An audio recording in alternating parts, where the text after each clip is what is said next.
Hello everybody, very quick video here. This is a fly tying hack. Most of you are aware that you can buy dubbing needles of various shapes and sizes. However, once they go blunt, you have to buy a new one.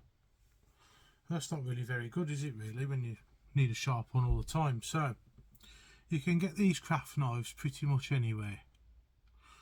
And the great thing about them is they don't just lock in blades, the mechanism on these. If you take the blade out, obviously be very careful, and get yourself a brand new needle. Now these are the needles I use. You can buy needles anywhere and I use the very fine ones. Get yourself your needle, literally loosen it up, put it into the where you'd normally put the blade, tighten it up, put your cap on, and you've got yourself a dubbing needle. And if the needle goes blunt, take it out, discard it, get yourself a new one,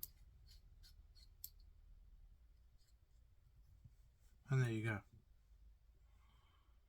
A perfectly adequate dubbing needle.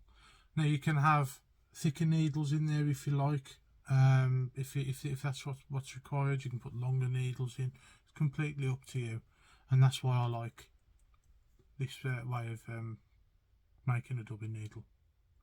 Thank you very much for watching. I hope that was helpful, and hopefully I'll catch you in the next one.